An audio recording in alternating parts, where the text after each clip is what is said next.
Okay. Shall we get going? Let's do it. Joel, what's the title of this webinar?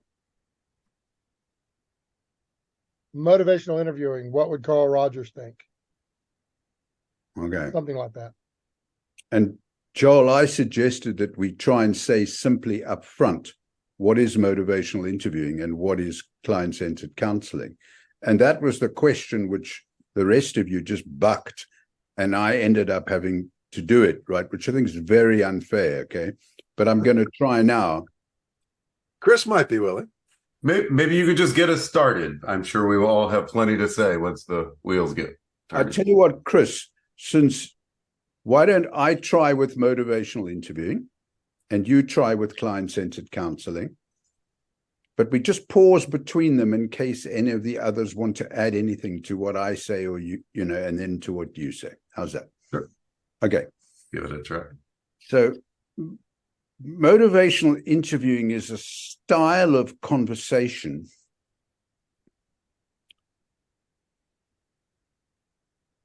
in which you adopt an attitude of curiosity driven by compassion and acceptance of this person in front of you or group, in which you clarify a direction of travel in the conversation, or what we call a focus, and then proceed on the assumption that most of the wisdom is inside them, and therefore evoke from them how they feel about this change, acutely aware that they often feel ambivalent. And then if and when they seem ready to talk about doing something about it, you might join them in a process of planning that change and offering up information and advice if that's something that they would appreciate. How's that? Okay, I tried.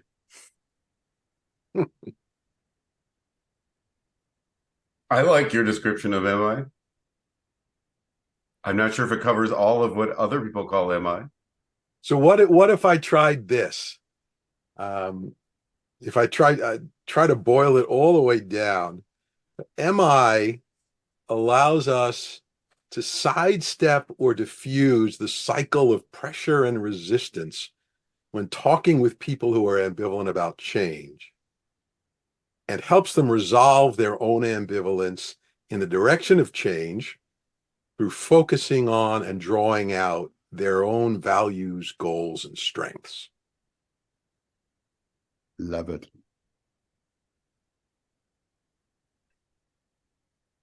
That's as succinct as I've been able to get about what I actually think MI is. I love that. Because you're also pointing to that whole issue of pressure and bypassing that issue of pressure. Okay. I wonder if we might, I don't know if you want to quickly do base versions of these or if we might elaborate, expand this a little bit. Stick with MI for a little bit. I don't mind. I'm wondering. Love to hear your thoughts, Chris. So I have a couple questions. One is, we say in the direction of change, but somehow what change is has to be established. And my sense is different people have different senses of how that comes about. So that's one question. And well, we'll stick with that one for the moment. If it's in the direction of change, how is change defined? What direction is that? And I could respond with one word, which is focusing, which is an activity or a task where you try and reach agreement with the person about what that change is.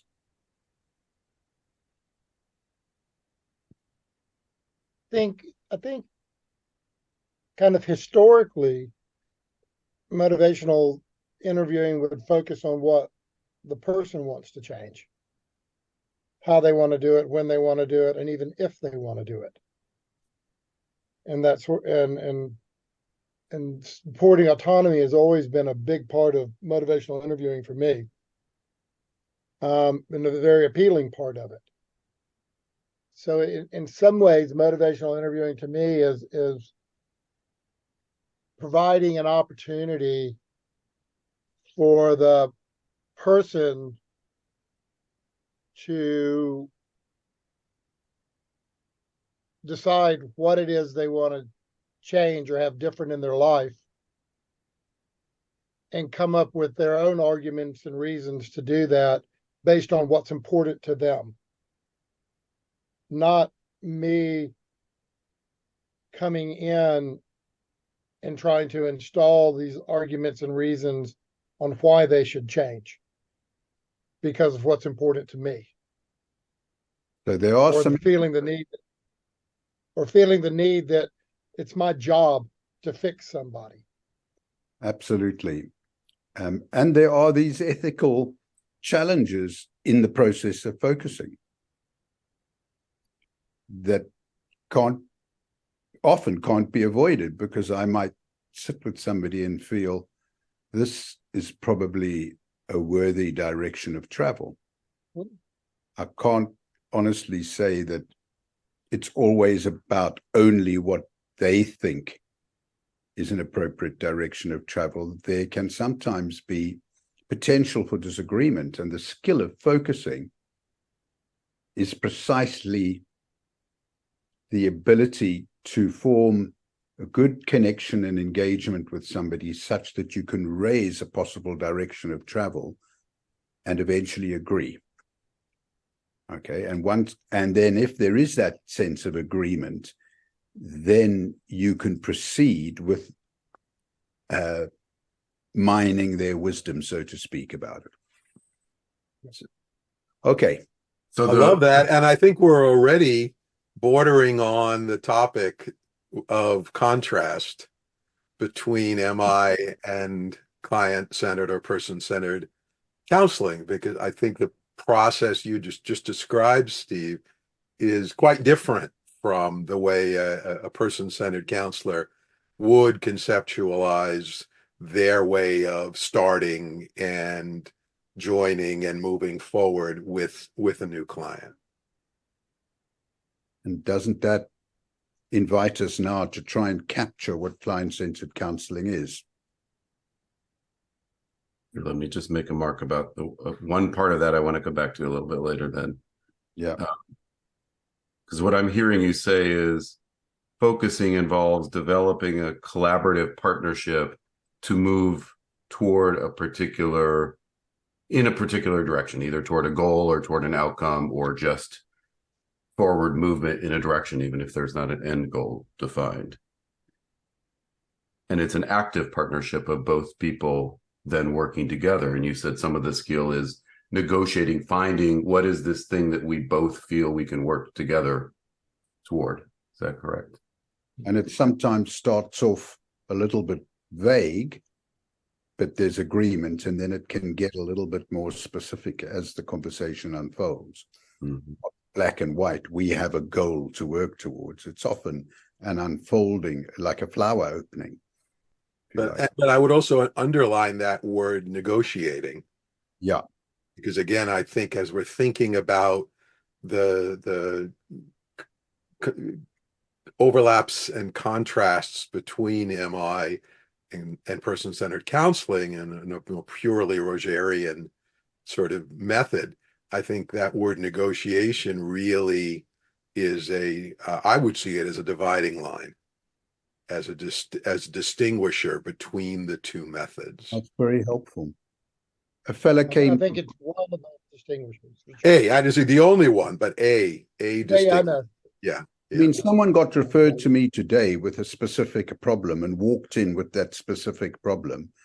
And in the focusing process, we adjusted what that issue was and talked about something completely different, and I think more fundamental, but it was negotiated.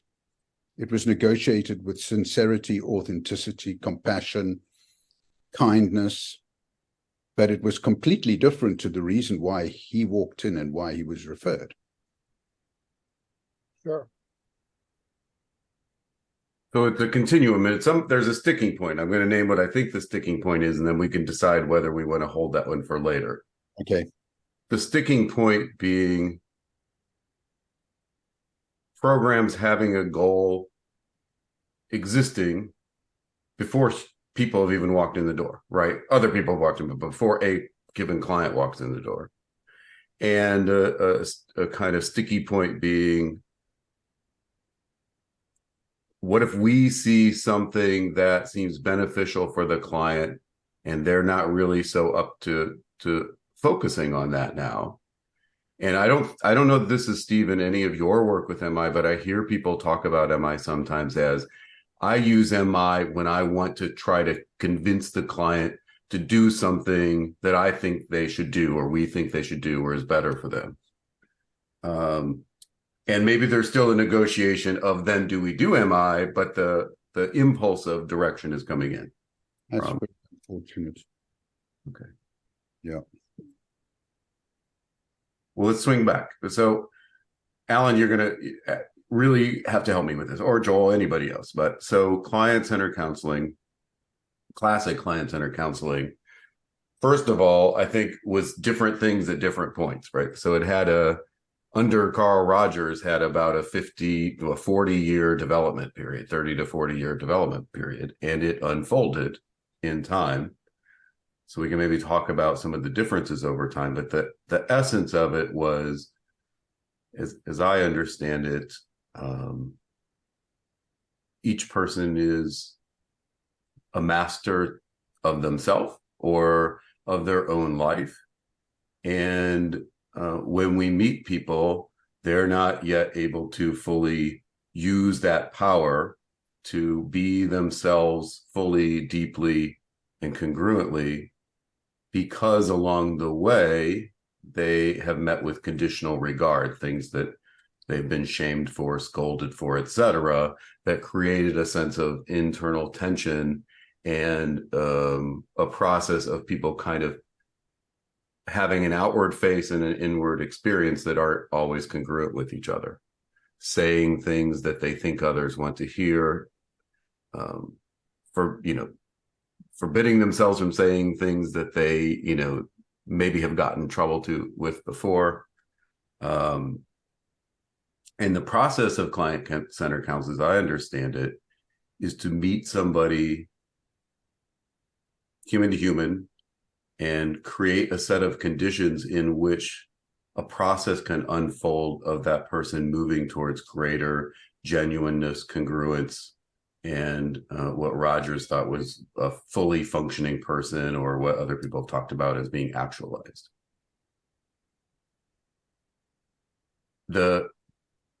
I'll stop with that. So if I could just add I'm sure you can do it much better. So I'm just no, not at all, Chris. I think I agree with everything you're saying. I would just add a nuance, which is just maybe a point of emphasis, which is I think, and I think this is again an important key for distinguishing person-centered and counseling and MI, is Rogers was very explicit that lack of genuineness was not only about, I'm going to sort of be careful about what I say or how I express myself with intention. That what his view was is that people lost the ability to even be aware of what he would have thought is their genuine strivings.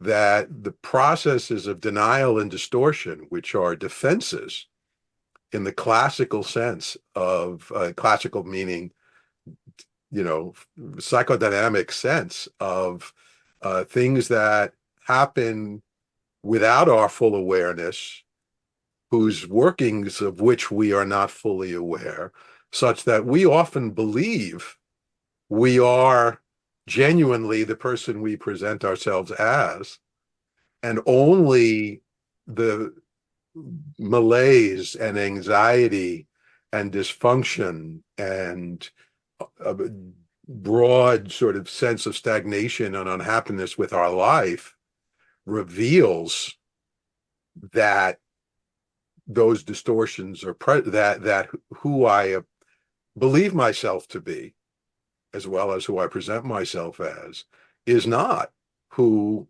I genuinely am, what I genuinely want. And I think it's that disjunction, that incongruence is in Roger's term, the technical term, that from his perspective leads to suffering and brings people typically seeking therapy and seeking help, because without knowing why things are going so wrong for them. Mm-hmm. Yeah, so I just want to let you know my computer locked up, so I'm also scrolling through the transcript. But the essence, if I'm catching this right, Allan, is the incongruence is both. I always say that word strangely, but anyway, from inside to outside, there's a difference, but also within that people get.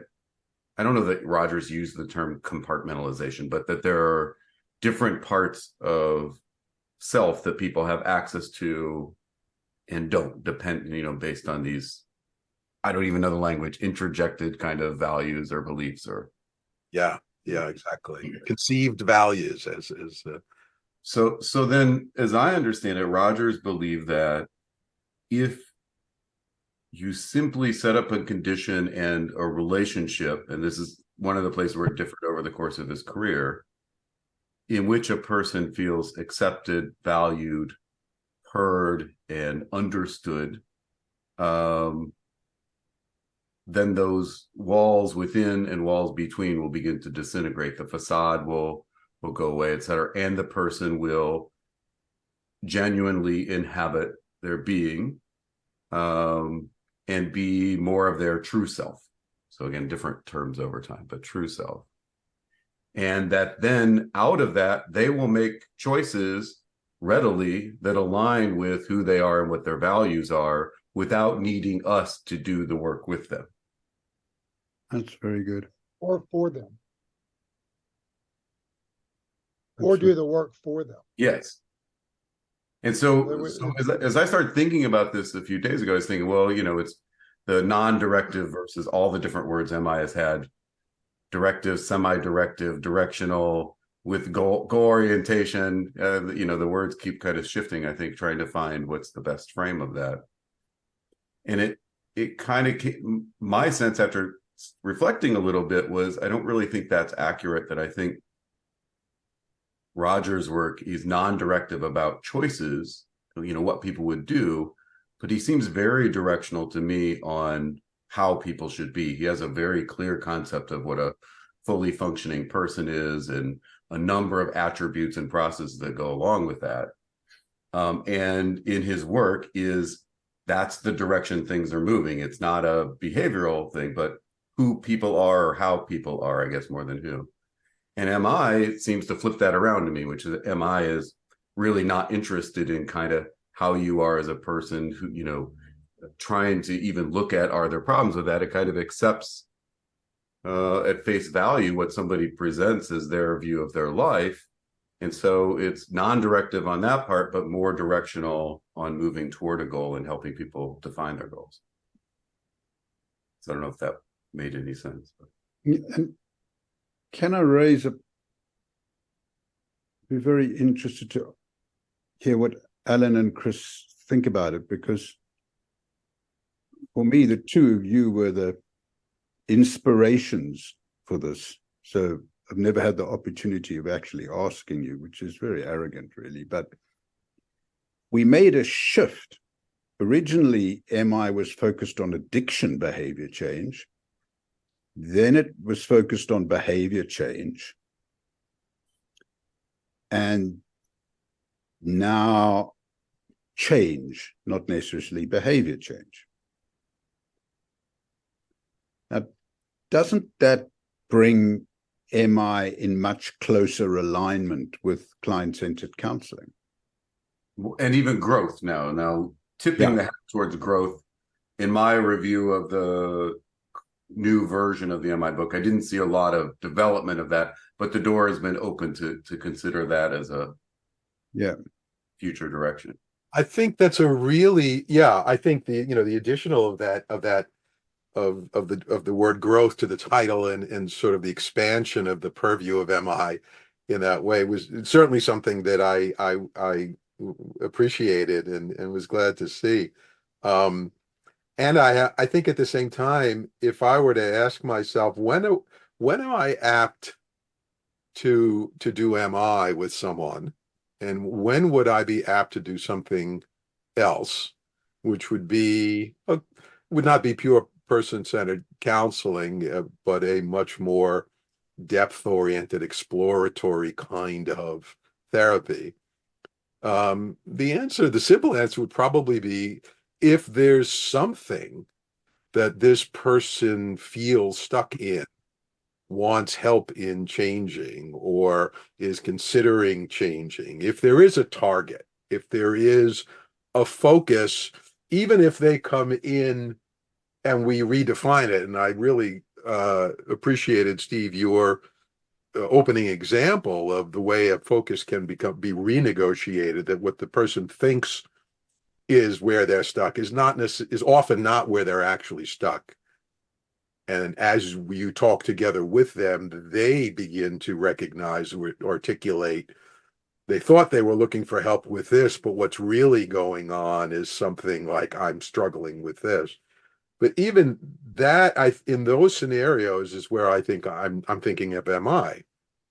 And if someone's coming to me with much broader kinds of, again, sort of a sense of malaise about their life, a sense of, I don't know, I don't even begin to know what I need to change.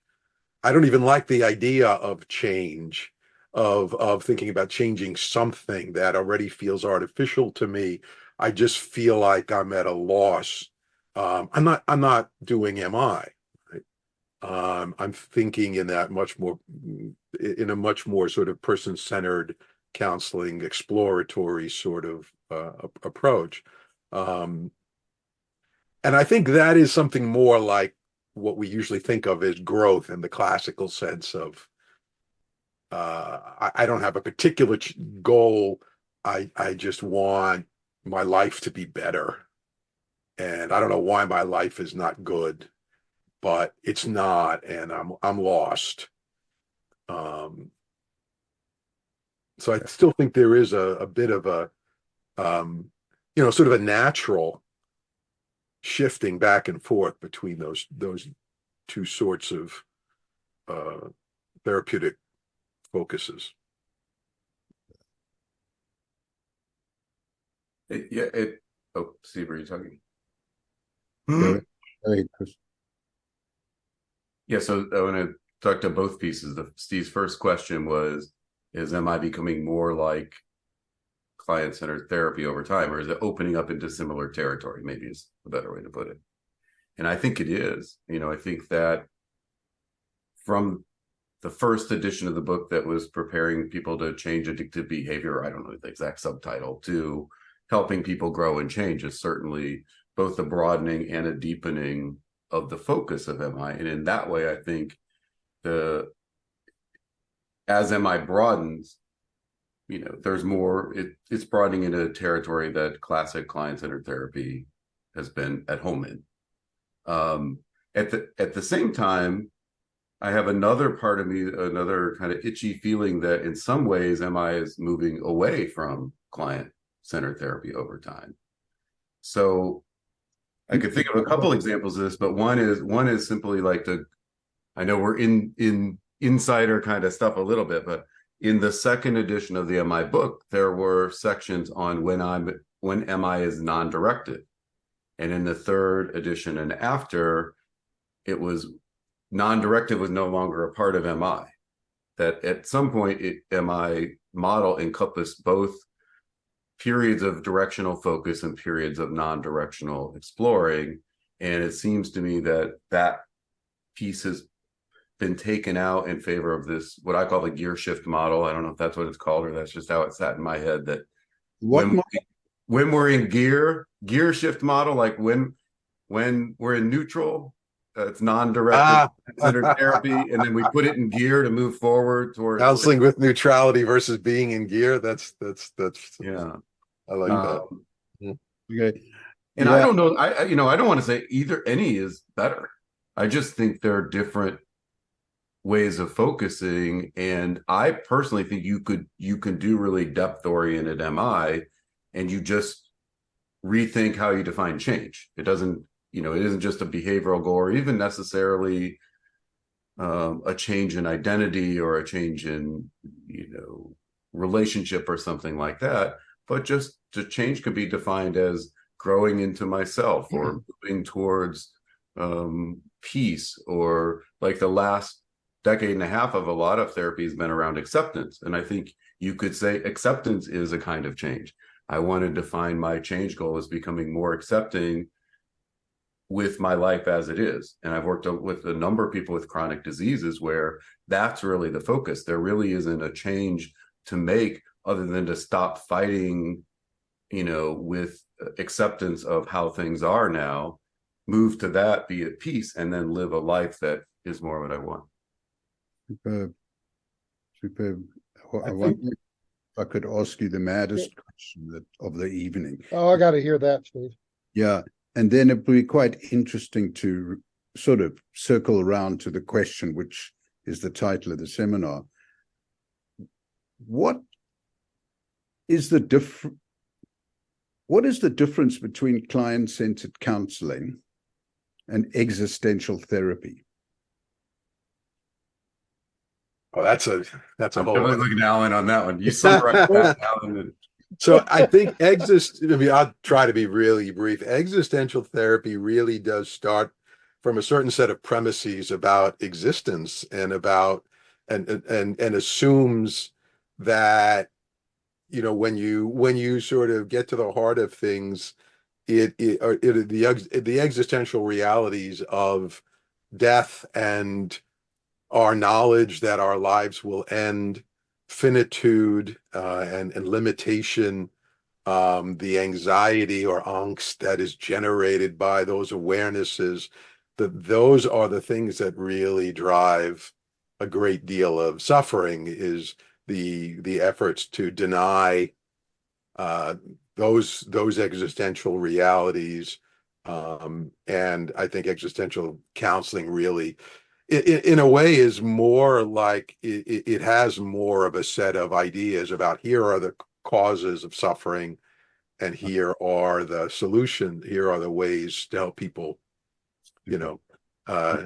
transmit that suffering. Of course, like Freud, the existentialists start from the assumption that the best you can do. What Freud said, you want to transform neurotic suffering into neurotic pathology into everyday suffering. He thought that was about as good as you could get. I think the existentialists are not quite that pessimistic, but I think there is a kind of pessimism in existentialism that is not present at all in Rogers' much more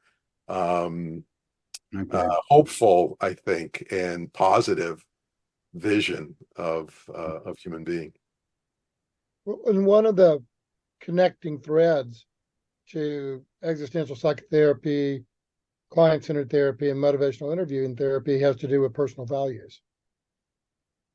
Has to do with values and how you make meaning of your life based on your values that are going to inform the choices that you make, which are incredibly important to be able to take responsibility for. And so you're looking at how do I make meaning in my life, not what is the meaning of life. As Frankl would say, that's too abstract, but if I look at the meaning of my life, then I can start to break it down in the way you were talking, Allan. Start looking at what it is that I'm struggling with, and all of that. And that's where I think the sort of humanistic existential connection came, because that was during the human growth movement, and like minds just kind of get associated together, even though, as you said, Allan, there's nuances and significant differences. Well, I think your point about responsibility is an important one, Joel, that in existential therapy, is that there is a sense of an effort that we are all tempted to try to deny our own responsibility for our own choices because they are so fraught and we so often make mistakes and don't know we've made them until after we've acted. And so the goal of helping people take responsibility for their choices, accept the responsibility for their own lives, and then see that as a result that they also have a kind of agency to make choices. Okay. It's a dark side as well as a positive side. Okay. Look, I'm sorry. I took us. You got us off on that tangent. That's all right. Let's bring it back. Let's bring it back. Can I say something about back on our focus, which came up as I was listening to Chris earlier. I think, and in this conversation about growth and MI and growth, I think what you call the gear shift model, Chris, I've been referring to as the standard model of MI, the which really is focused very much on cultivating change talk, in the context of an accepting relationship, a relationship of safety, where and having a direction and having directionality, knowing where you're going and facilitating that, and an avoidance of cultivating sustained talk, and caution about what have been seen as the dangers of drawing out sustained talk, as having the tendency to keep people stuck. And there is this other model that has been proposed, and it's kind of popped up here and there. It was laid out by Hal Arkowitz in the MI and psychological problems books, which he, and in his book on resolving ambivalence, that he calls the conflict resolution model of MI, that Henny Westra in her research has really drawn from in using MI with people with anxiety disorders, that makes the argument that exploring both sides of the ambivalence can be a crucial part of effective motivational interviewing. And I think the conflict resolution model is, if you ask what would Rogers think of MI, I think he would like the conflict resolution model or understanding of how MI works much better than what I've referred to as the standard model, with the idea of, if you give people the opportunity to explore their ambivalence in particular ways, and I think it's the in particular ways that's MI's contribution and advance over person-centered counseling. But that exploring ambivalence in that way provides the kind of trust in the person's natural tendency towards growth, towards being able to find their own way, and at the same time helps resolve ambivalence more effectively than other kinds of conversation. Nice. So what you've done is you've pinpointed an area for real development, in which I'm sure we'll all agree the best guidelines will emerge inductively from people's experience of actual conversations and process research on these conversations. I feel this is just personal. I mean, there's been too much premature closure on how to explore ambivalence. And I was with somebody today, and I just let him go. And the sustained talk was like an incredible shower. And I waited until he'd finished and summarized it for him. And I said, what next? Did I freeze? And the conversation moved off in a positive direction. So I think there's lots to explore there. But what would Rogers feel about MI now? So many threads that I keep wanting us to come back to, but Um, so it depends to me a little bit if we're taking Rogers from a time capsule from when he was alive to now, and when, if he were a living human being yet, he'd have had 35 more years of seeing the world develop and seeing helping systems develop. And I think in some ways, looking at MI and classic person-centered therapy in the context of their times and of the focus and of the goals and the way services were delivered and organized, is different from just kind of talking about them as abstract things. And so my sense with Rogers is he was a radical from the beginning. I mean, he started psychotherapy research after being told only psychiatrists can do therapy, psychologists don't know how to do it. And he's like, well, I'll show you, basically, and started that.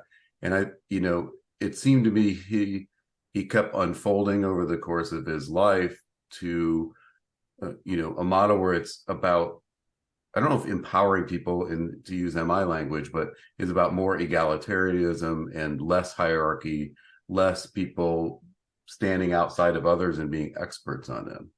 And I think Rogers would love that about MI, and love that MI has helped advance that, particularly in medical settings, criminal justice settings, places where the hierarchies traditionally were very strong, and the people at the top had the power for decision making, as psychiatrists classically did with people with mental illnesses, and obviously is the case in the criminal justice system. I think Rogers would really like that MI has been among, in medical, there's shared decision making. There's other models that have tried to do a similar thing, but the idea of bringing people, allowing people to have more of their own power and incorporating their voice in whatever is going on, I think you would really like. And Aristotle points out, I think very nicely in a comment to us, that Bill and Steve were also radicals in your time. I mean, what was being proposed as a way of working with people with addictions, the idea that people with addictions could be treated as human beings, and that confronting and so on, and was not only not the way to work, but actually harmful. In your quiet ways, this was also a radical stance, and I think I like very much the idea of that sort of confluence between Rogers' radicalism and the radicalism that MI really represented when it was first articulated. Mm-hmm. In the contrast of these models that were very different, that were not about empowering, that were not about evoking people's voices. I got an email this afternoon from Bill saying I've got a very serious regret about what we put in this 4th edition of the book, which is just one way of describing MI. It's not the only way. And guess what it was? I see Joachim Korkel is from Germany, is here. Apparently in Germany, MI has been defined as a form of CBT. And within the reimbursement system, you can't get MI unless it's defined as a form of CBT. And this has been brought to Bill's attention. And he and I, in the last 3 days, have been exchanging a document about the origins and essence of MI as being client-centered. And now this afternoon, he wrote saying, I just wish when we wrote this latest book that we hadn't emphasized that more. Interesting, huh?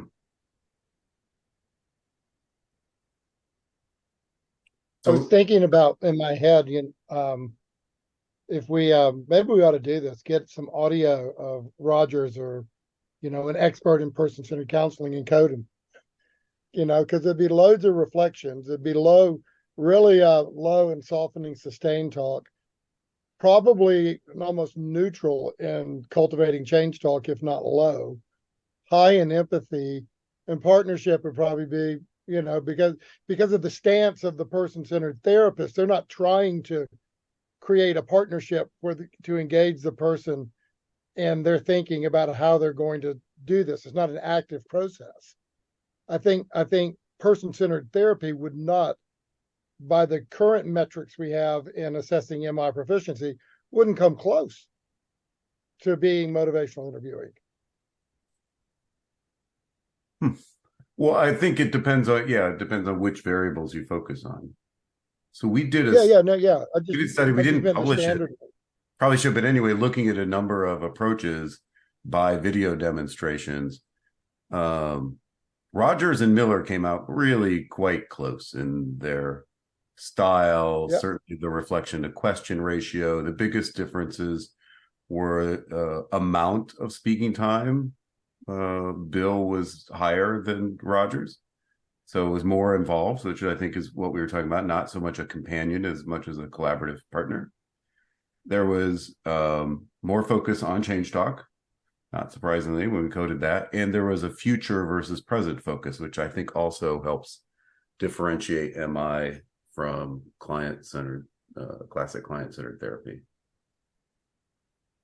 But I mean, there's an overlap, is sort of the spirit of MI meets the 6 necessary and sufficient.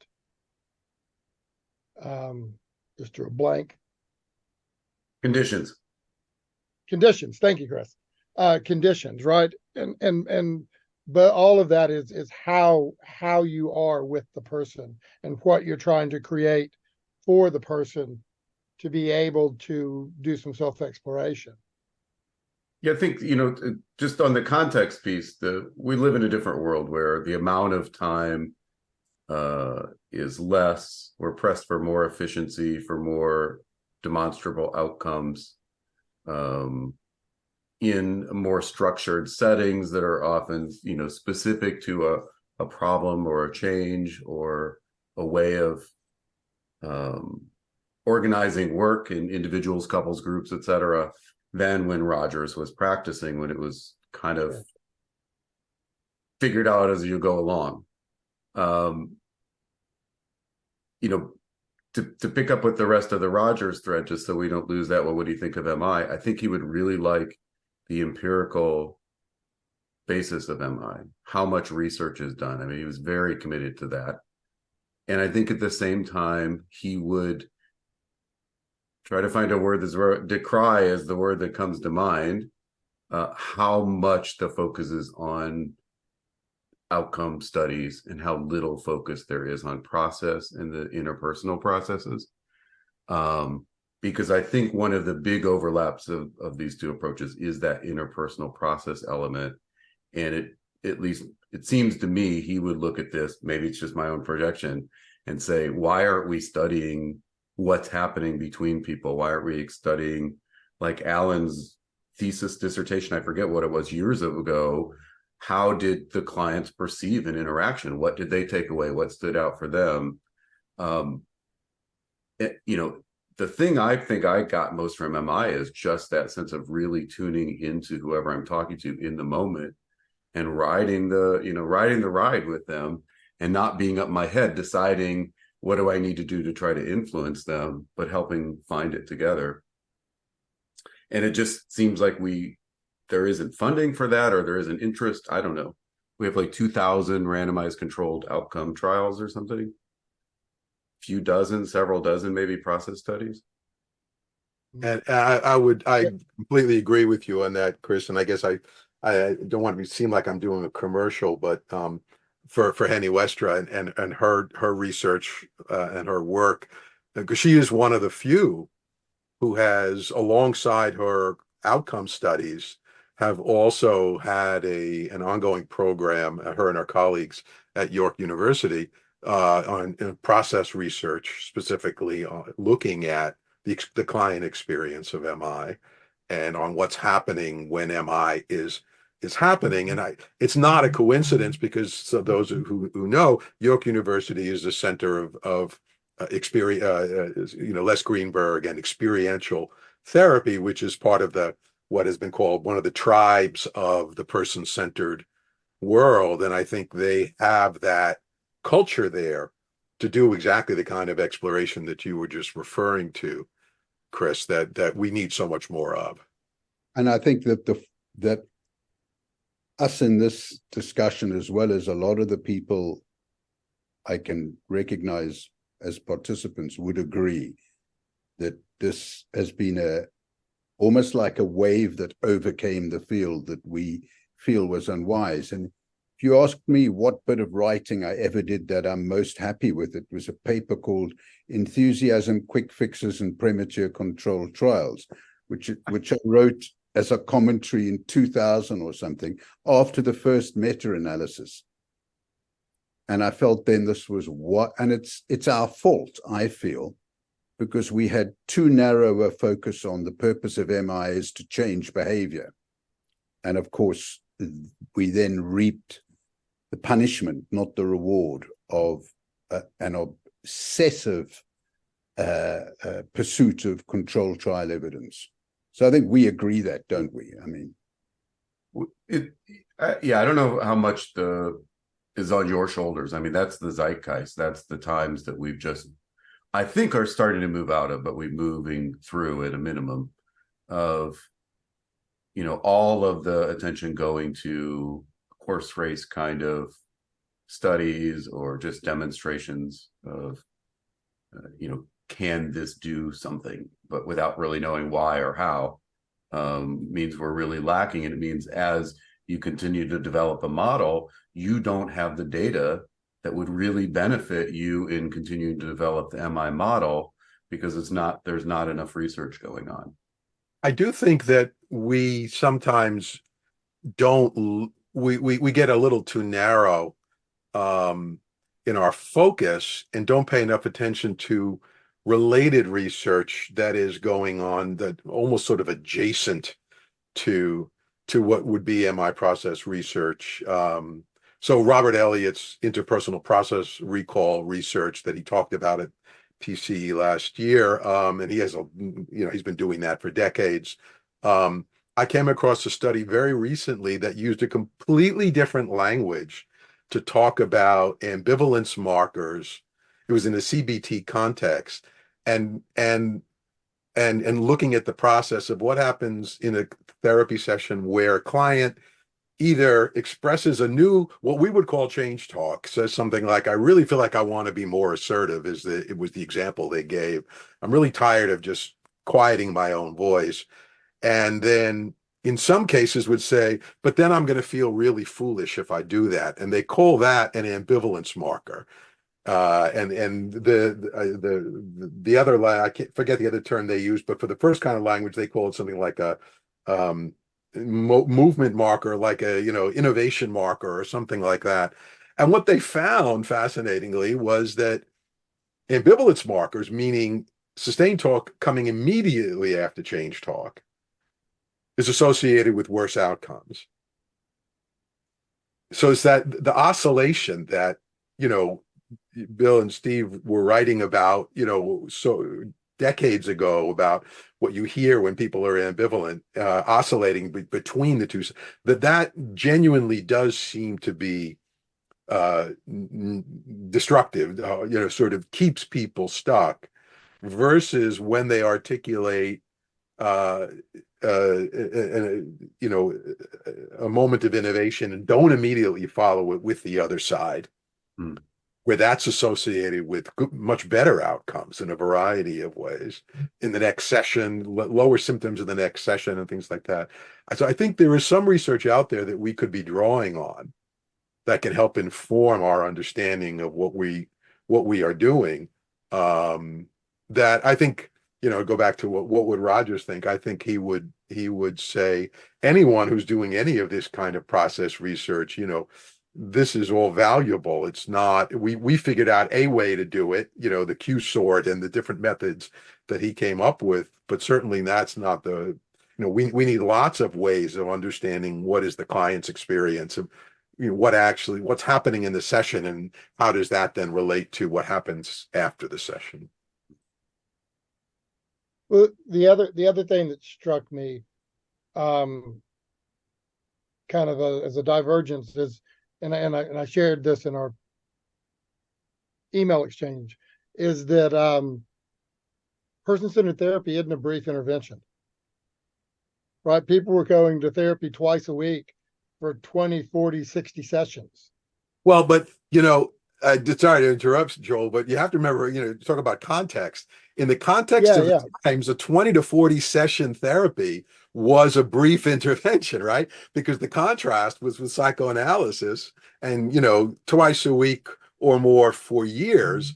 So Rogers, as work, was actually known as being much briefer. But what we would now look at it and say 20 to 40 sessions is almost interminable versus, the 3 to 5 session interventions that we're doing now. Sure, sure, So, sure. so if I don't know you could do, well, maybe you could. I've never tried. I'd be interested to see like person-centered therapy done in 15 minutes.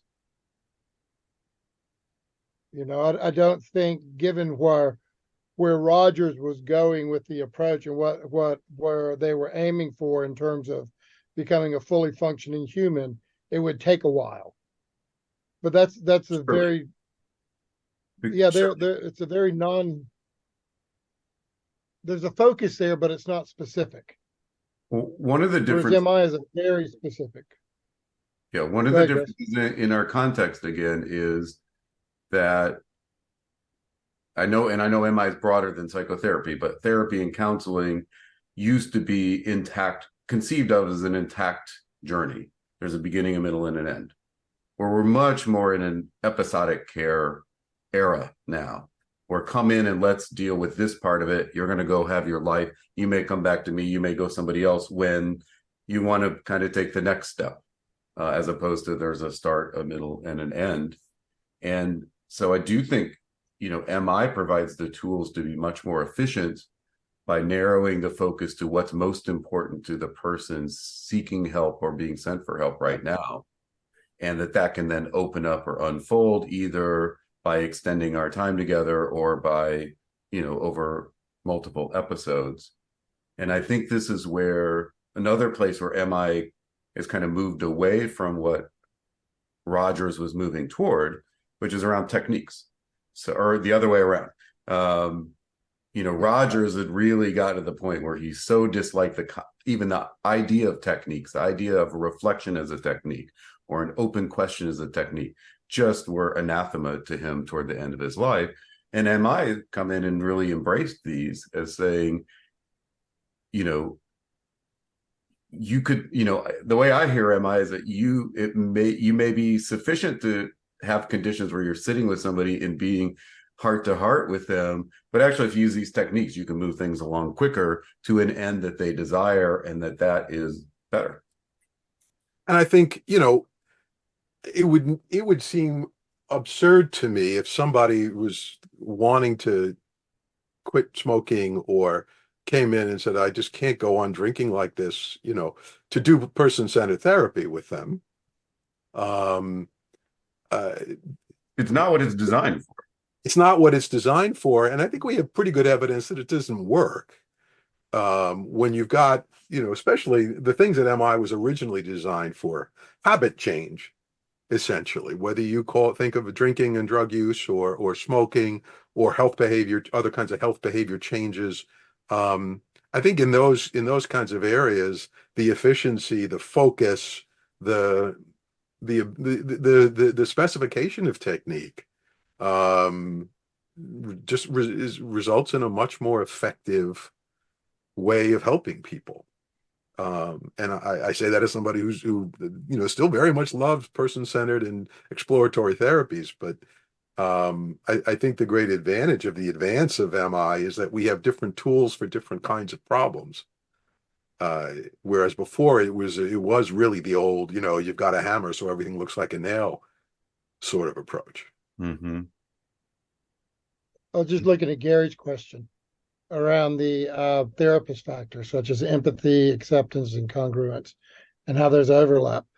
And that's something that I'm glad you brought that up, Gary, because that stands out to me. So when you read about what Rogers would talk about on becoming a client-centered therapist, it was a real process where in order to do this, you had to kind of put yourself through it to find your own internal congruence so then you could create the space to work with the person, and you wouldn't get, and your stuff wouldn't get meddled up with their stuff, particularly in the way he understood what actually being empathic was, and getting into the client's frame of reference and their phenomenological world.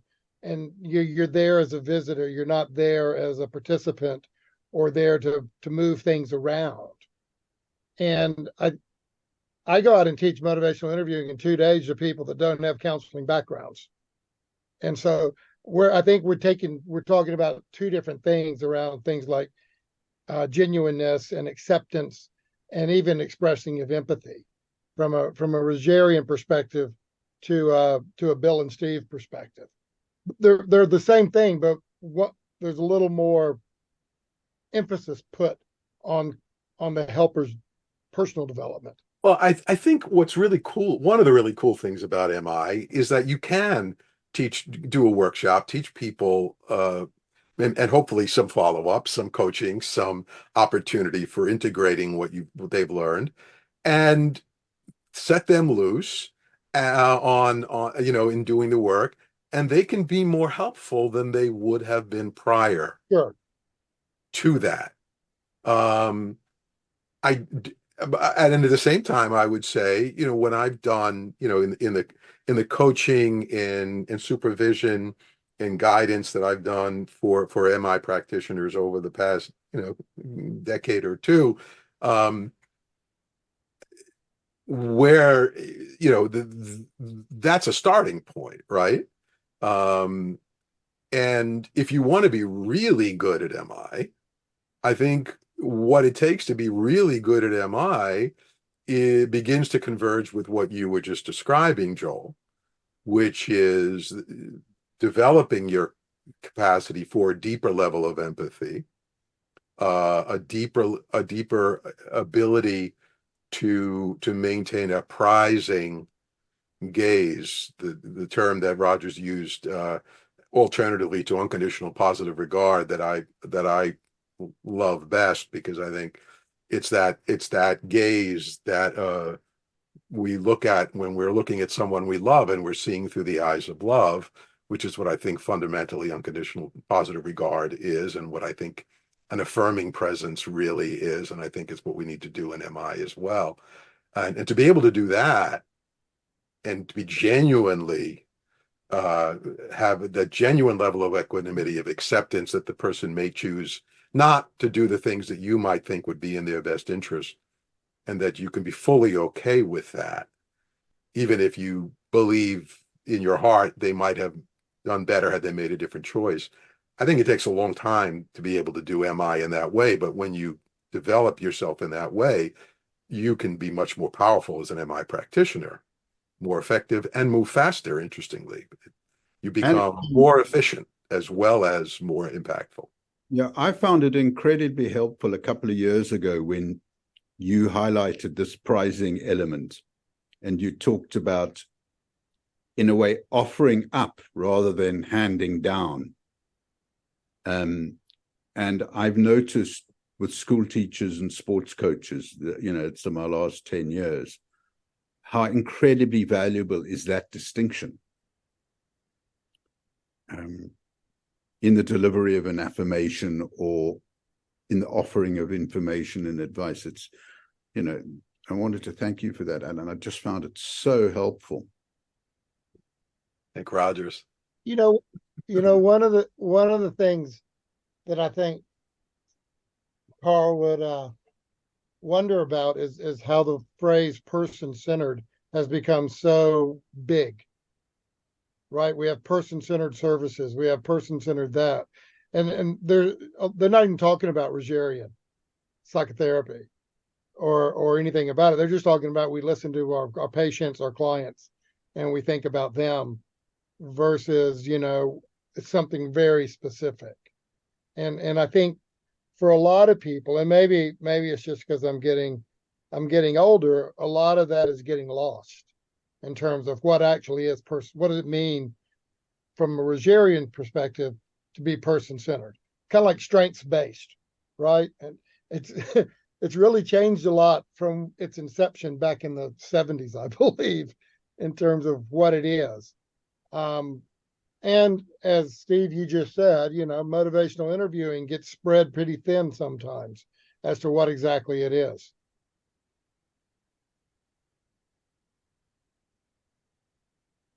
So that's what I was just wondering. What are you thinking about if he There's certainly walked around a person-centered world? Maybe he'd be happy. I think to some degree the history of almost anything that has a starting point is it starts narrow and then it broadens. And certainly the person-centered tribes, as they call themselves, Allan referred to earlier, strike me as very different from one another. And I think Rogers would like some of those better than others. Some are closer to what he did, and some are really very different interpretations. But I think the thing he would support, and that I hope we all support, is that we stay open and we keep changing and we keep trying to find Absolutely something that captures it a little bit better.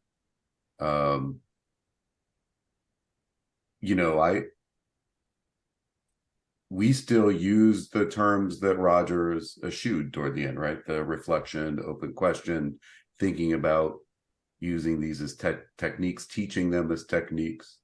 But hopefully MI captures that sense that he ended up with of how do you put it? We're verbalizing provisional understandings, or we're testing our perceptions with people as we do this. We're not reflecting something strictly in a mechanical, strategic way to try to influence the person's where they're at in their ambivalence, but we're really trying to understand where they're coming from, even if we're sometimes putting things into words that they haven't yet put into words, that we're not crossing that line. I think Allan's shared this. We're not crossing that line into interpretation where we're trying to plant an idea of how they should see things.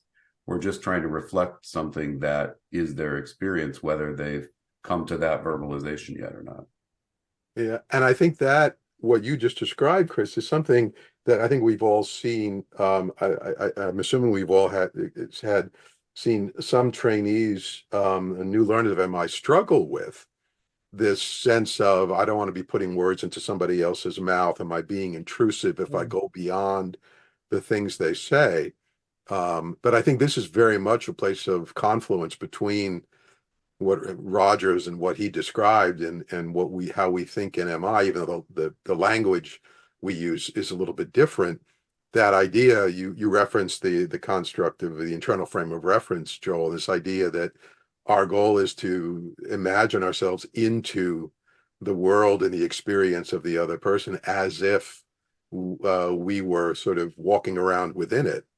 And what Rogers thought was that part of what that allows you to do is to see and articulate things of which the person is only partially aware, is aware of, but is avoiding articulating for the reasons we talked about earlier, because conditions of worth mitigate against it.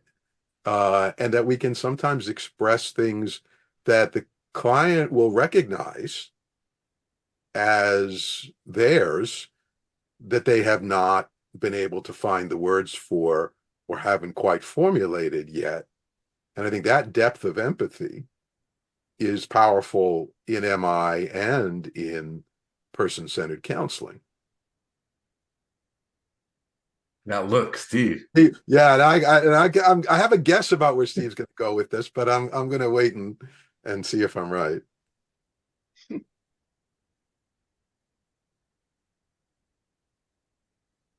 I confronted Bill about this issue. How could I clarify it might be a point of difference between MI and client-centered counseling, that certainly in the form of therapy that you are describing, Allan, there's great integrity and coherence to how you describe the place of empathic listening and empathy.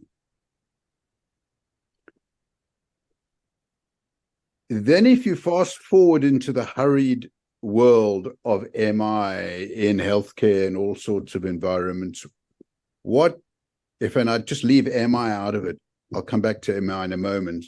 a young doctor last couple of months came to me and said, look, there's no way in the context in which I'm working that I can really enter the world of all these people who are dying in front of me, and I'm telling them they've got poor prognoses, and I'm dealing with distressed, weeping relatives. I would burn out. I can't cope like that. And can you help me? And the way I feel we resolve this, if I could return to MI, is more or less to distinguish between cognitive and emotional empathy. And then I checked it out with Bill, who says, no, you don't have to enter into someone's world in order to empathize with them. He's basically stating what I suppose you could call cognitive empathy. Mm-hmm. So this doctor found it extremely useful and has written up this little paper, which I'm helping her write and stuff like that. And she's described a scenario in which she's capable of cognitively empathizing with these people, but keeping her distance, so to speak, so that she can manage other aspects of the work that she has to do. And is this perhaps a point of difference? Because I'm not saying Bill Miller's view is the only view or characterizes MI. I'm just saying, in his view, you don't need to enter a person's world in order to empathize with them.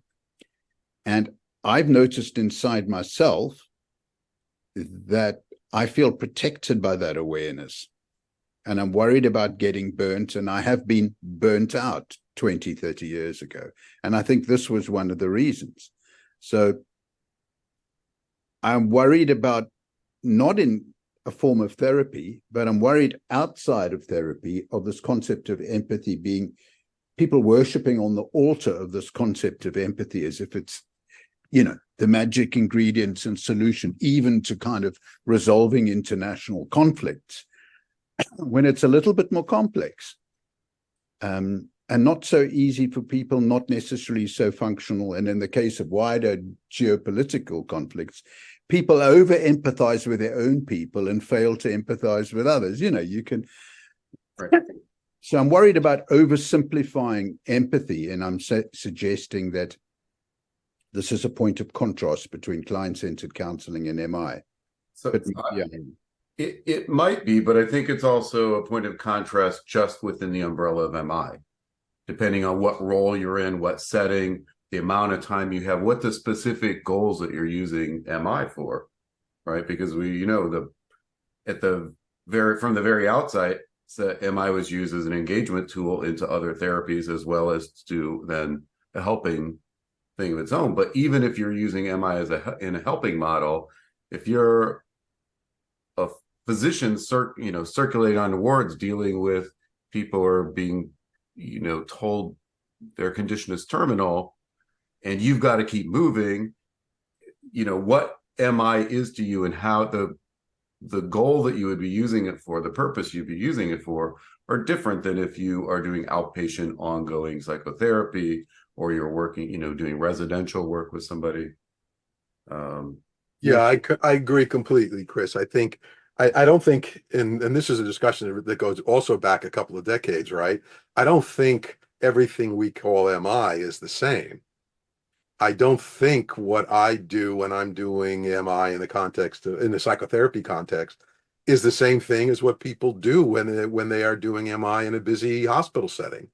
And I don't think it's the same thing that I do when I'm in my current work, having conversations with people to help who are ill, to help them do advanced care planning.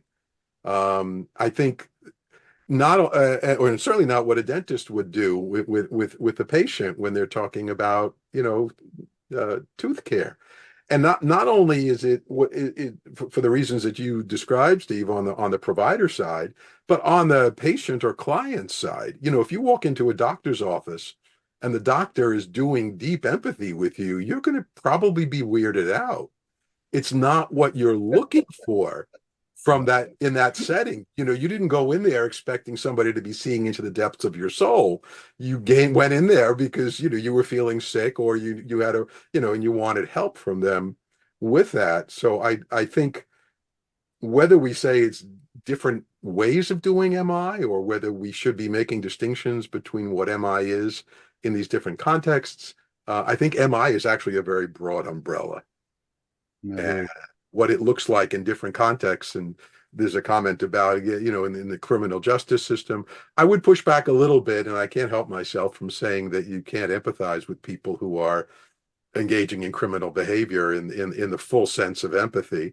And I think there's a paper that you co-wrote, Steve, decades ago about that I still love, about working with a person who had engaged in abusive behavior, and the empathy of and the power of MI in that context. But I do think you're not going to do empathy in the same way or at the same level in all contexts, and nor should you.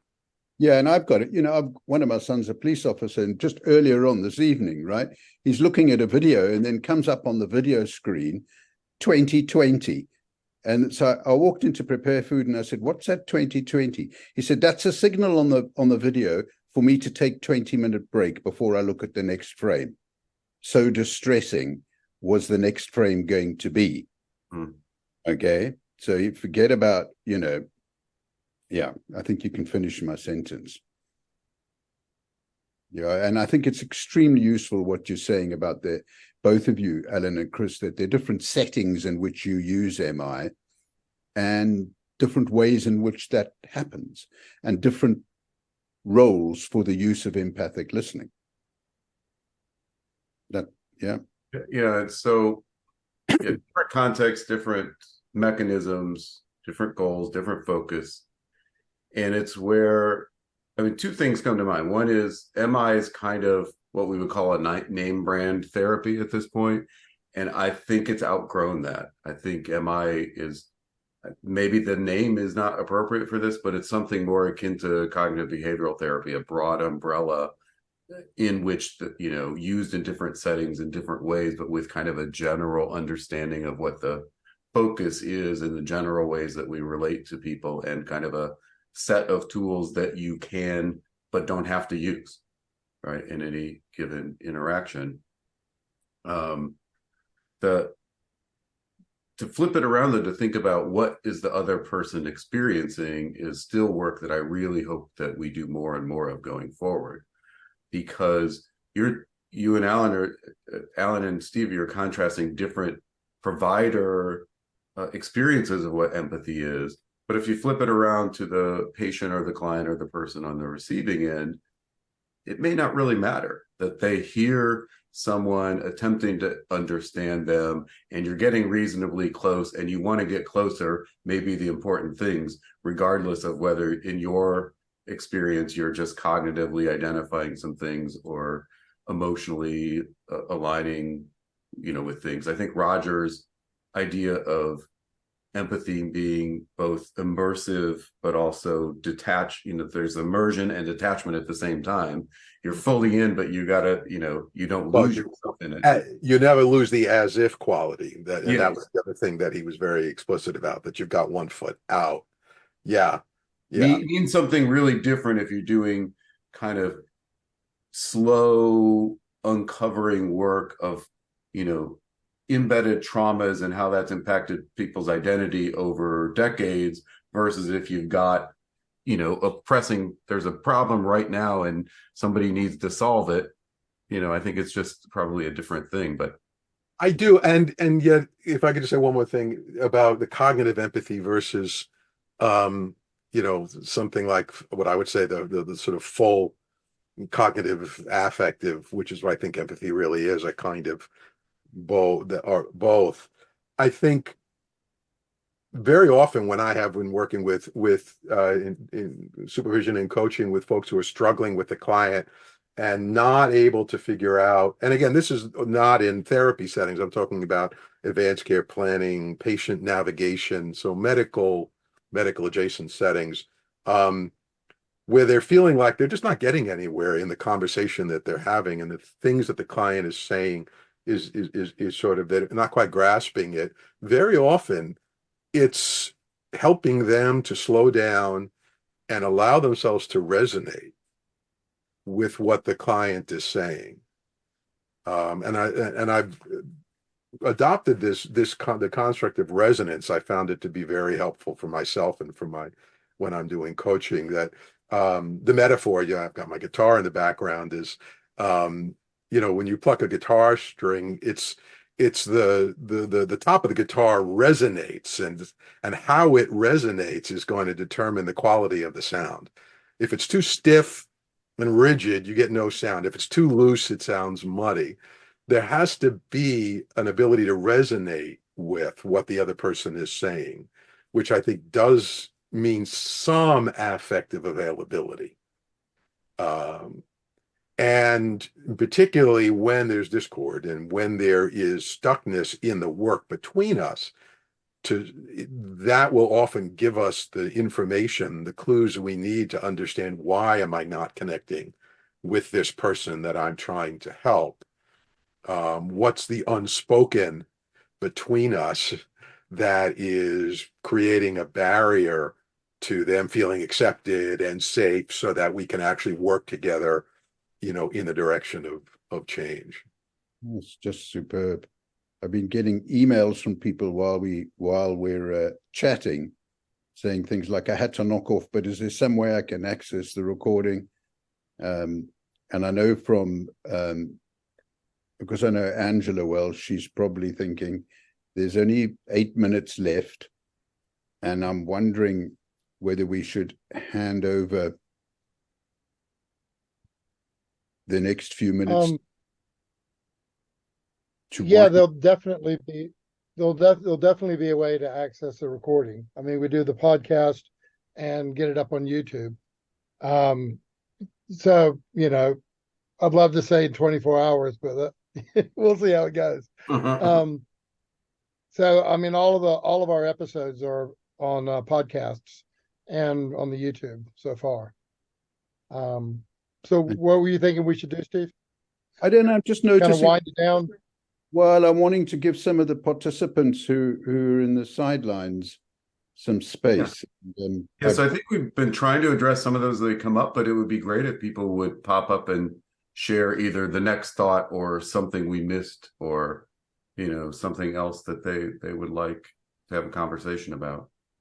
Have a look. I love that last the comment by Anna in the last one that it came through. It could probably be a whole topic of conversation. Is MI more complicated than it needs to be? I know, Steve, you probably love that question, because that has spoken to your commitment to finding, and Bill's as well, to find the simplicity on the other side of complexity in talking about MI and how we understand it. I do think MI is more than person-centered therapy. I don't think any of us would disagree about that, and we can't reduce one to the other. Both more than and less than, different than, yeah. Both more than and less than, yes, different. I think that Ona's comments got wisdom to it, but really, I really feel MI has got quite a purposeful quality to it. It's got a directional, purposeful quality. That's something that's beautiful. Sure. And I think what Ona's describing is an absolutely gorgeous description of engagement, to use the MI framework. And then Ona, where next? I like that Anna opened up the flip side of what I'd said earlier. When I said Bill was doing more, it's that Rogers was doing more, but that was the receiving. I do think Rogers would think MI is more complicated than it needs to be, but I challenge him to try to get done in the amount of time what MI gets done without complicating things up a little bit. Exactly. Yeah, there's a lot of consensus. Wonder if and that sort of comes back around a little bit to where we started, when we started bumping up against the contrast with the negotiating part. And that's where it gets complicated. That's where, I'm going, okay, we need to negotiate what it is you want to address, as opposed to you just be yourself. And as I was reading Client-Centered Therapy, Roger's original book, I had this idea, and this may be just like one of these Joel things, is that although psychoanalysis and client-centered therapy are quite different in most way, Rogers was influenced by Otto Rank and Gestalt therapy as well, would look very different. But the therapist's role is to remain consistent the whole time. And so if I'm the person-centered therapist, all I'm trying to do is offer back to the person what I'm experiencing from them in their words. Right? So there's no negotiation about where we go. But through the eyes of love and... Oh, yeah, 100%. Right. 100%. Right. I mean, he even wrote that there's no investment in the outcome, even if the outcome could create harm for the client. Right? You just have to trust the process that they will, align. They'll integrate was a word that he would use. They will become integrated within themselves, and then they'll make better choices. They'll make choices that they can live with. Probably a better way of putting it. Yeah. There's a comment about pluralism in the back channel, but I don't know that that's something we can tackle in a minute or two. Maybe it's Phil looking forward. But can I just share one little? It's not nitpicky, makes it sound bad, but a little thing that I just want to mention. So in Anna's chat, she quotes at the end part of a Rogers quote that is pretty famous, that I always get a little unsettled because it consistently gets misquoted, and this is the misquote here. The quote is the curious paradox is that when I accept myself just as I am, then I can change. And that's the way it's quoted everywhere. But in Rogers' books, it's actually when I accept myself just as I am, then I change. And it might just, other people might not think that's a fundamental difference. But to me, it makes a difference in that acceptance doesn't just open up the possibility after which people can change because they're not locked up. That's a part of it. But from Rogers' position, as I understood it, acceptance is change. And he talks about, and I think to go back to some of the ways he'd think about MI and the complicated nature of it, he talks about once there is acceptance, change just kind of happens naturally. I don't even think about it. People don't even think about it. It just flows out of them kind of being more congruent and genuine in themselves. Wow. So that one always, I don't know why it's all, thank you, Anna, but it's not your misquote. It's the way I see it everywhere online is I can change, but I've checked multiple editions of the book and it doesn't say can there. Incredibly. I think that is profound, Chris. Actually, it's small, but it is profound because it speaks to Rogers' fundamental understanding of personality formation, personality change, and what it means to be a human being. That self-acceptance is the most radical thing that can happen, the most profound thing that can happen for the person, and it's the absence of self-acceptance, the limitations on self-acceptance that are the source of suffering. And what we can do is we can help you have self-acceptance and quit smoking. That's right. If you're gonna feel good about yourself, let's set it up so you can feel good about yourself longer. Stay around long enough, yeah, to be able to enjoy it. Exactly. That's really superb. Granted, in the context, they would have been smoking in the sessions back then too. Yeah, well, also true. We've seen that. Great. Yeah, right. I studied. My couple of my professors, in fact, were guys who had been with Rogers in Chicago, and all of them smoked like chimneys in the. Even this was, of course, I was in grad school in the early '80s, but it was a constant in all the sessions. Yeah. It is now on the half hour. So the session is now closed. Please feel free to leave. Thanks, everybody. You've been thanked for nitpicking, Chris. Is quite a compliment. Oh, Dave. I wanted to. I felt I didn't get to bring to address Dave's comment earlier in the chat, and was looking for an opportunity to, and didn't get to. But amplifying the idea that exploring sustained talk that is also is sort of drawing a parallel with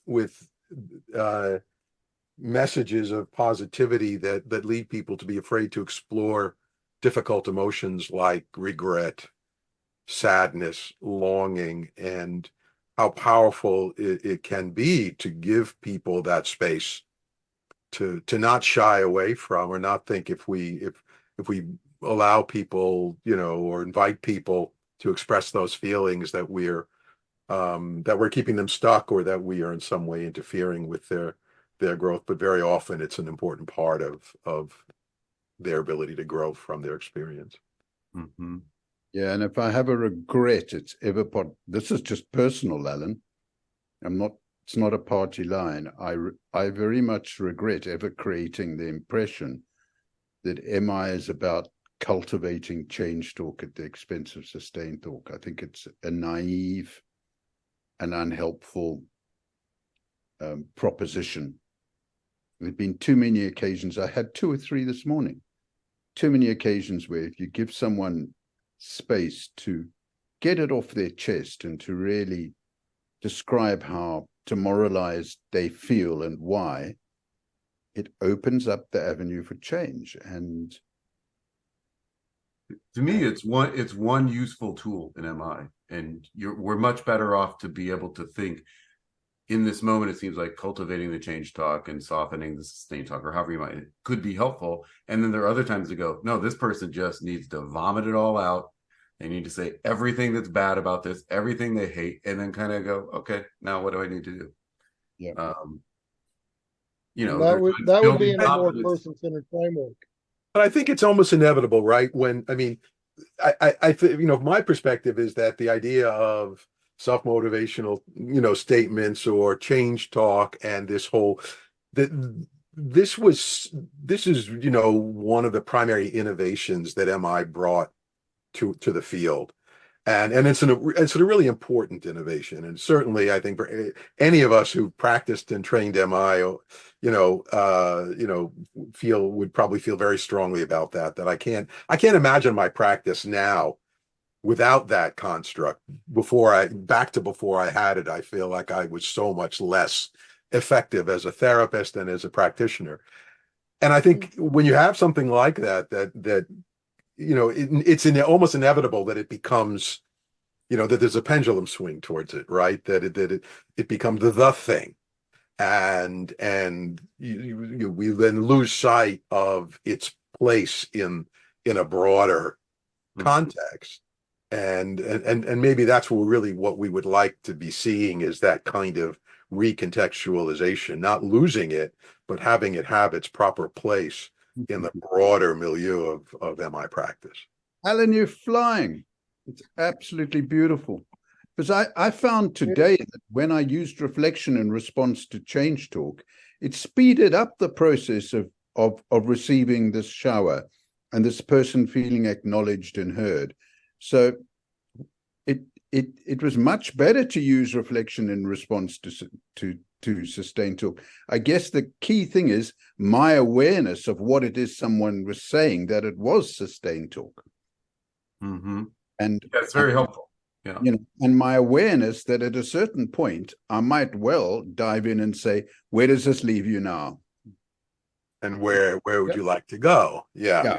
And then exactly. And so it becomes and it was an efficient conversation with somebody who was very distressed, where there was a lot at stake. It was an athlete, a lot at stake in this conversation. And I think he felt very validated by me hearing exactly how demoralized and angry and upset and misunderstood he felt. No question. Absolutely. The goal of MI is not eliciting change talk. It's helping people change. Yeah, exactly. It's important to know about eliciting, cultivating change talk as part of that, but that's not our goal. That's a method towards the end. Yeah. And change talk and sustained talk are just the two sides of ambivalence. So either you can say, oh, I'm doing it with change talk and sustained talk. No, you're helping somebody explore and resolve their ambivalence, is what you're trying to do. I love the look Well, Andrew that's gave. still how I conceptualize it, Joel. I will never Oh, let yeah. go I of wouldn't either. ambivalence being at the heart of how I conceptualize our. And this guy that I spoke to today, where there were quantities of both, I didn't experience it as ambivalence, you see, but maybe I'm wrong, but he was just demoralized, misunderstood, distressed, and pessimistic. That's how he felt. He felt bad. Okay. So yeah, there you go. And then it swung around. Yeah. But we're well past the needing to be mindful of what we say. Yes, we're well past the needing to be mindful of what we say. Joel, one thing for the Yeah. future is to ask Allan and Chris and whoever else we can find, what's the link between MI and acceptance and commitment therapy? Oh, don't ask me Oh, that. that would be fun. I'm not the right We'll person. ask Chris that. Chris is a guru on ACT. God, you're gonna messing with me now. Chris, I had someone. Joel's on a conversation thread where I just said I just spent a month teaching ACT, and then I went to try to read a Steve Hayes article and couldn't even make it through.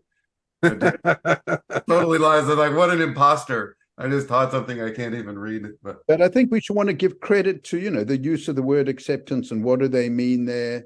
And I had a sports psychologist come to me today and said, "Oh, Steve, it's very interesting to meet you.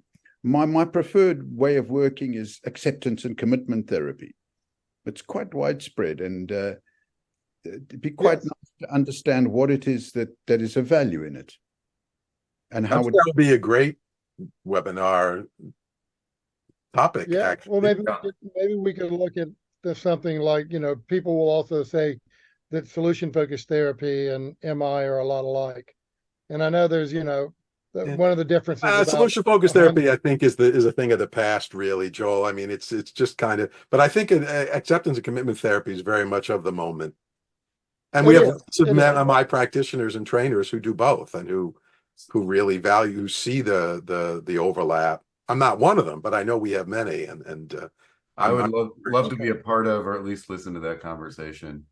Yeah. So for the last years, I've been teaching a circle of approaches: MI, ACT, positive psychology, DBT, somatic therapies, and compassion therapies.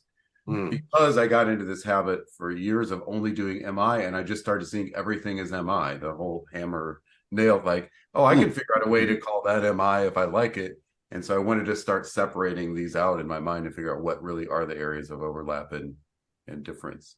Yeah, and then differences with ACT. And Diane Slater is quite rightly pointing out there's a lot of process-based research, which is worth looking at. Then there's compassion-focused therapy, and there's a fella who fronts that, who will come on to this. I know him. We've communicated. I'm sorry, I've forgotten his name. We didn't mint it Stan Steindl, but if you're talking about you might be thinking of founder. More of a British, there's a couple of British guys who are very, yeah. They'll come on and help us with that. So if we do that, I would want to invite you to also consider self-compassion work, which is adjacent to compassion-focused therapy, but is really a different model in many ways. That's really super. Of course, being in sport, guys, people, women and men beat themselves up like you wouldn't believe, right? So if you ask them, what's it going to be like if you're only 75% today? What you're inducing is this sense of, compassion for themselves. And they go out and perform better. That's my experience anyway. I'm a very concrete guy, Chris. I live in a very concrete world. Right.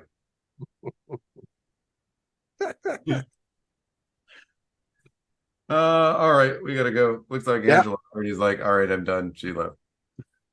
Yeah, no, she made me hush. Thank you for this opportunity to have this conversation. No, I remember the three of us did something similar with Bill in England at Sheffield, but it didn't. I don't recall it as being. We didn't have this long. So no, and we had. That's where actually I forget the gentleman's name now. The person-centered fellow was there. Yeah, we talked about the tribes of. That was the first time I heard that term, the tribes of the person-centered field, and this idea of these subgroups within it.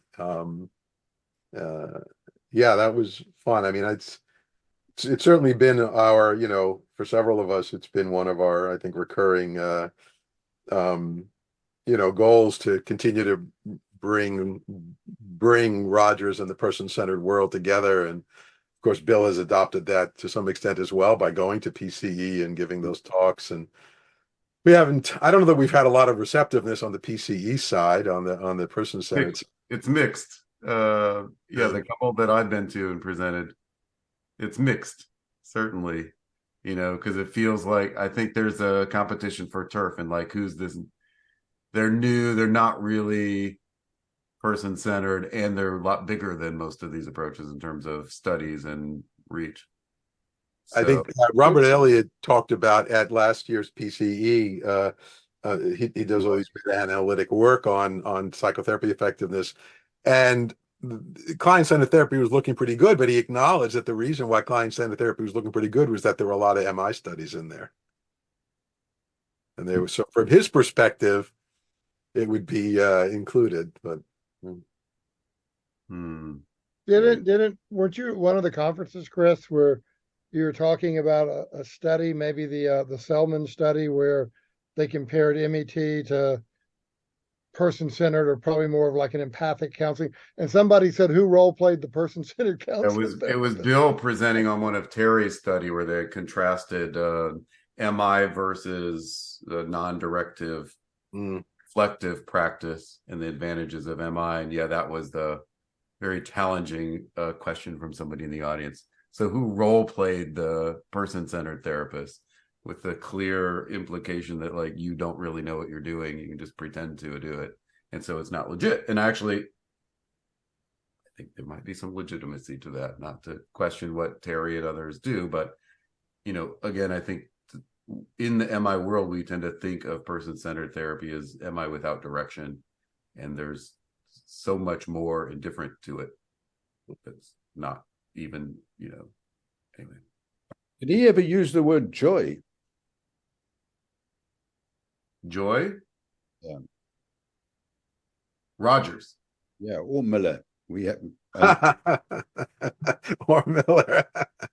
Well, I have to say one of the biggest emotional response I've ever seen from Bill was his reaction to the paper I did with Karen on positive emotions and positive psychology into MI.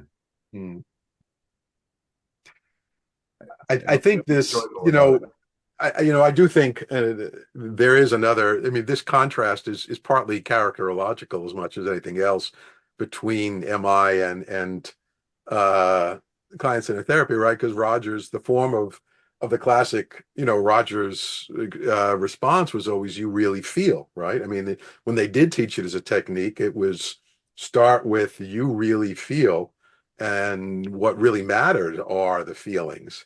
And when you watch Bill doing MI, from the earliest demonstration, it's very much more of a cognitive, thought focused process, and I think that, and I think that's what allows MI to be brief and to be focused and to be many of the things that that we all appreciate in it, but it's not about the depth of feeling per se.